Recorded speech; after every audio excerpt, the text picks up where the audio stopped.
Po ang Liora Homes Naik na ang developer po niya ay City Homes. Kung makikita po ninyo, dito pa lang po sa bungad, maganda na po ang ginakatayuan niya. So, ito po ang kanyang developer na My City Homes. And then, pagpasok po natin dyan po sa guardhouse, nakikita po natin na meron pong maliit na daanan para lang po yan sa mga tao. Diyan po tayo dadaan, papunta pong papasok. Ayan po, pagpapasok po tayo dyan, syempre, unang makikita po natin ang guard. Which is na sila po yung nag-check kung sino po ang pumapasok at lumalabas dyan. Pagpasok naman po natin, makikita po natin banda doon ang kanilang model unit. Available po siya sa ng 50 square meters ang lot area at floor area is 44 square meter. At saka ang end unit naman na regular lot is 75 square meters. Ang lot area at ang floor area naman po is 44 square meters. Reservation fee po sa inner unit is 12K at sa end unit naman po is 15K. Minimum required monthly income po niya sa inner unit is 35,239.74, while sa end unit ang minimum required niya is 40,355.47. So ayan po, kung sino po may gusto sa inyo na kumuha po dito, pa-reserve na po kayo habang maaga pa at habang marami pa pong available. So makikita nyo, yan po yung itsura po ng bahay na ito turn over po sa atin. So maya maya ipapakita ko po sa inyo kung ano po yung pagka-turn over niya. Kung titignan po natin sa harapan, yan po yung itsura po ng bahay po natin na kukunin dito po sa Liora Homes Naik. So yan po yung gate, yan po makikita po natin. Sa turnover po natin, makikita po natin ang bahay. Makikita po natin na per type lang po siya, pero mayroon na po siyang first coating na pintura. Yan po makikita po natin, as in wala po siyang gamit. Pero meron na po siyang kasamang banyo.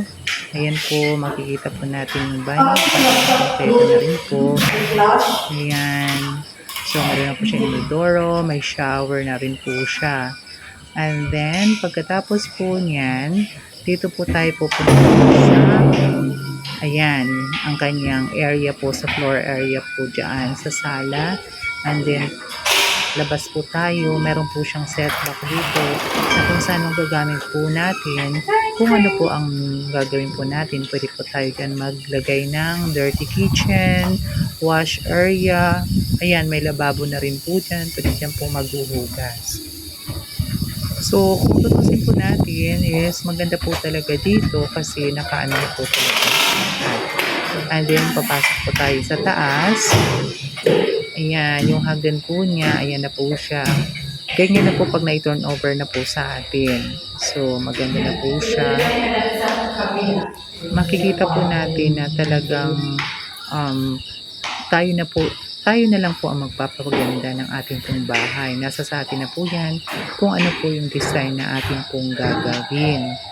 So, yan po yung turnover po sa atin ni Liora na ang developer po ay My City Homes at saka may mga tank na po siya sa taas para sa tubig para makapag-imbak po tayo ng tubig. So, overview din po siya, overlooking dyan sa baba.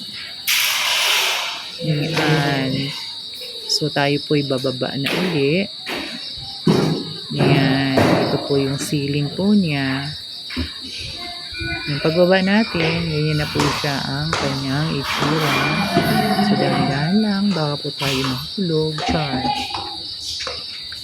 So, ayan. Yan po yung ground floor.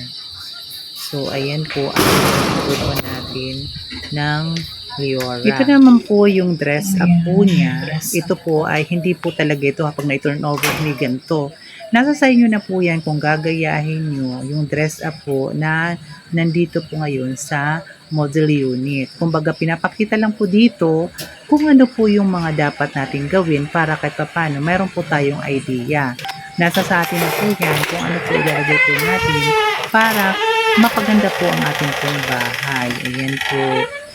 So, ito po ay dress up model unit po para kahit papano, pag na-turn over na po sa atin yan, is magagawa na po natin siya na kung ano po yung ating gusto sa bahay po para po maging maganda na po siya. So, akyat po tayo dito para makita natin kung ano po yung ginawa nila sa taas. So, makikita po natin dito is, ang ginawa po nila is, nagkaroon po sila ng 2 kwarto. Ayan po. So, ito po yung isang kwarto. Medyo maliit lang, pero okay na rin po yan. Yan, yung kwarto po. And then, dito po sa isa, medyo maluwag-luwag. Yan, kung makikita nyo, yan, malaki-laki yung bed. So, ito lang po ay pinapakita lang po sa atin para makakuha po tayo ng idea. So, kung ano po yung gusto nyo, pa-reserve na po kayo para po kahit paano makita po ninyo kung gaano po kaganda ang Leora Homes sa Naik.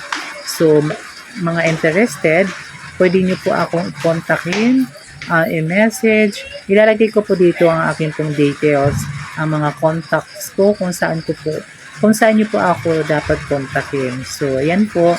Ito po ay pinapakita lamang po sa atin para po may idea po talaga tayo. So, ano pa po ang inaantay ninyo?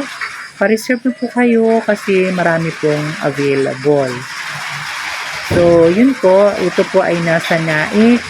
Ito ang Leora's Home Naik.